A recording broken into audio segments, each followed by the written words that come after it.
Hi, I'm poet and writer Kay Spivey. Today I would like to do the Share the Love tag that was originally created by Sarah Lubrat. I wasn't tagged in it or anything, I just felt like doing it. It looks like a lot of fun, so I'm gonna go ahead and do the tag. I will also leave a link to her video down below so you can do it as well if you are interested. Yeah, I'll just get into it. The first question is to introduce yourself, tell us what you write and what content you create on YouTube. I am Kay Spivey. I write novels and poetry. I mostly lean towards fantasy with my novels. However, my most recent novel I'm working on is kind of a coming-of-age study abroad novel. On YouTube, I create a lot of poetry content, a lot of booktube content, a lot of Authortube content, occasional writing vlogs, occasionally something off the deep end. I sometimes like to just have like a sit down and rant about what's on my mind. Sometimes I find that really fun. So you get a little of everything. I'm not like strong into the branding, but I'm trying to be better. Number 2, who was the first Authortuber you found? I think I Googled this the very first time. I was like, you know what, I'm gonna find authors on the YouTubes. And I believe it was Jenna Marassi. I'm pretty sure she was just hitting like the first peak when I found her, and I'm pretty sure that was like the first result that popped up. Which Authortuber have you most recently discovered? Actually, it's probably Sarah Lubrat, because I found this and I watched a couple of her videos. But who have I like recently discovered that I was like, yes, and into? Actually, just this morning I subscribed to Erin J. Doyle because I really liked her video, A Defense of Angry Poetry. So that's probably the most recent person that I've actually subscribed to. Was just this morning I did that one. Number 4, what Authortubers are your favorite to watch? I have so many that I'm following right now.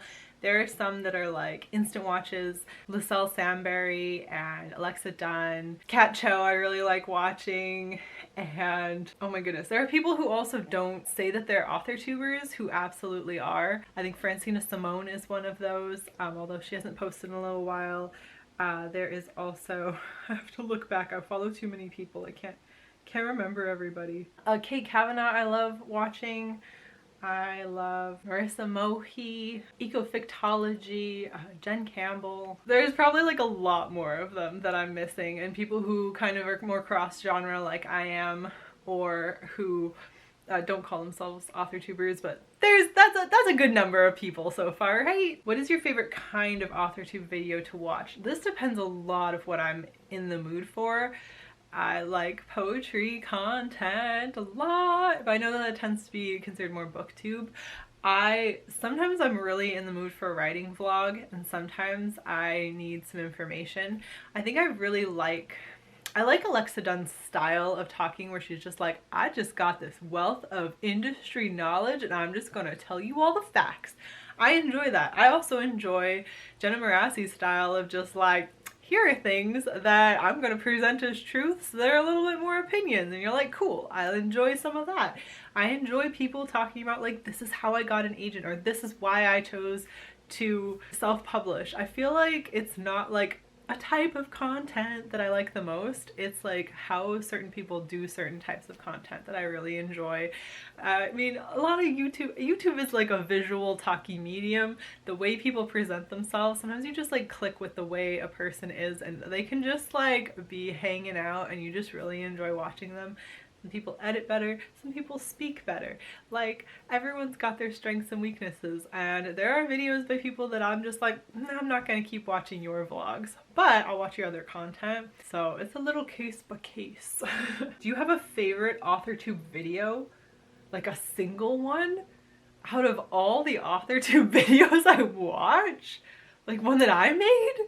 Or like one out there in the sphere of everything. Like, I'm trying to think. The only ones that I've sent to friends as like helpful videos are ones by Alexa Dunn, because I had a friend querying. She had some very specific information about getting into the query trenches, or like questions. She has a great video on the questions for the call, and a friend of mine needed those, and I sent that her way. A specific video though, like one video of Authortube that I love more than anything. Oh, it's so hard. Actually, another one comes to mind. There's one that Lyselle Samberry did back. I don't remember who she was with, because it's like 2 years old or something by this point. But she and someone else were chatting about their agenting journey and how many queries they sent out, and they were just talking about it in such a relaxed manner and like a, oh, we heard this but it turned out this way, and it was just like, it just calmed my nerves so much about trying to get an agent. That one was really good. If I remember what it is, maybe I should link some of these down below, huh? What's your favorite book by an Authortuber? Oh, I've only read a few, but there are ones that I really, really love. I mean, I loved Jen Campbell's short collection, Beginning of the World in the Middle of the Night. I loved The Savior's Champion by Jenna Morassi. I have not yet read The Savior's Sister. It's still in my TBR. Brightly Burning by Alexa Dunn was exactly the right novel for me. It was so Doctor Who-y. It was so solar punk. I was like, and it was also Jane Eyre. It was like, it was made for me. It was exactly the kind of book that I wanted. That was very good. What else? What else have I read? The Forgotten Girl. Oh my gosh. By India Hill Brown. She is Books and Big Hair on YouTube. Oh my gosh, this book was so cute. And by cute, I mean scary as heck. It was terrifying, but it was like informational. I don't read a lot of middle grade, but this one was like, this was the kind of middle grade that if someone was kind of into spookier stuff, I'd be like, this is really good because you're gonna come away with some new knowledge as well. Like, it deals with racism and history really well. Those all came to mind quickly, so let's go with those ones. All of these are singular. Like, how are you supposed to choose only one answer? Like, I have so many people I follow. Number 8, do you have any advice for someone who's wanting to start an Authortube channel?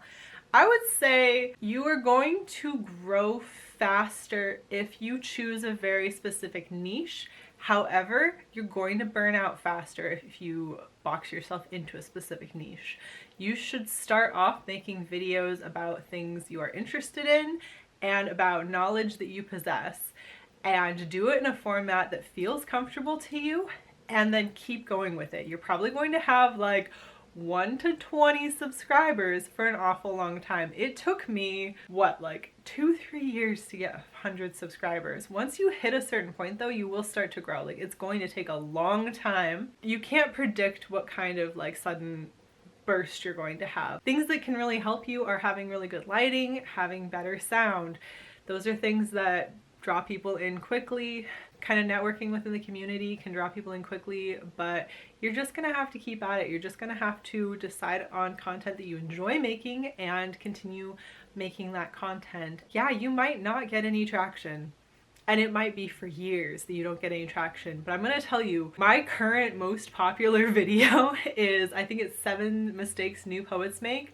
That video had 4 views for like 2 years, and then out of nowhere, I'm just like, so many people are watching it and like commenting on it just completely out of nowhere. Like, it just happens at complete random. You can't predict it. You can do your best. You can tag your videos like crazy, but any kind of success you have, big or small, is going to happen at random. You need to be in it for something that you enjoy doing. You need to have a format that you enjoy doing. Don't copy someone else because that person's already doing it, and unless you are committed to doing it better than them, you're probably not going to get very far just doing a copycat method. Number 9, if you could recommend 3 other Authortube channels to someone, who would you recommend? Oh man, let's choose some smaller channels. I think Lyselle Sambury doesn't have nearly the numbers that she deserves for just being like the most lovely person.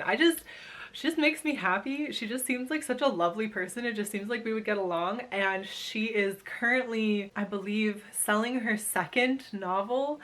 Her first one is coming out this year. It's either coming out the end of this year or it's coming out next year. It's coming out soon, Blood Like Magic. So absolutely follow Lyselle Sambury for a good Authortube channel. I would say Ecofictology is one that has kind of a more science-based take on writing, and she is currently working on a novel and doesn't have any of my subscribers, and I would definitely recommend her as well. And Kat Cho, who, her book, I actually have it sitting right by me. I haven't read it yet, so that's why I didn't recommend it, but Wicked Fox is Kat Cho's book, and she has like a lovely aesthetic, and she talks about industry stuff, and she's got a deal with Disney coming up to write like a K-drama type book, and I'm fascinated to know what's going on with that. So there are some people who I think would be interesting people to follow, who aren't just like the breakup people. Like obviously there's like Kate Kavanaugh and Lindsay Puckett and Alexa Dunn and Jenna Marassi, who all these white girls who are doing just fabulously, like have amazing content, but also have tons of subscribers, and you've probably already heard of them. Those were some who might be some interesting ones with like smaller followings for you. And then tag 3 people who you want to see make this tag. I'm terrible about tagging people. I don't actually like know who following me would be interested in doing an Authortuber tag. I guess Shelly Flowers Reads and Writes, if you are interested. I know we're going to be working on some novel writing type content over the summer once she gets done with the crazy school stuff. So I'll tag you to do this one as well for the novel you're working on. 2 other people who are following me who are also on Authortube, please feel free to be tagged by me. I really would like to see some other people's videos, and if you did watch this and then you're going to do the tag, let me know in the comments down below. It says to do your outro and thank you, so I'm trying to be better about letting you know that you can follow me on social media. I'm at KSpivey on Twitter, which is where I'm the most active, but I also have links to my other social media and my website down below so you can see some more things going on with me. I try to update my website regularly with what big news I have. I have a few poems being published this year, so all of that information is on my website, kspivey.wordpress.com. So that's all for me. Good luck to you with all your writing and reading endeavors. Bye!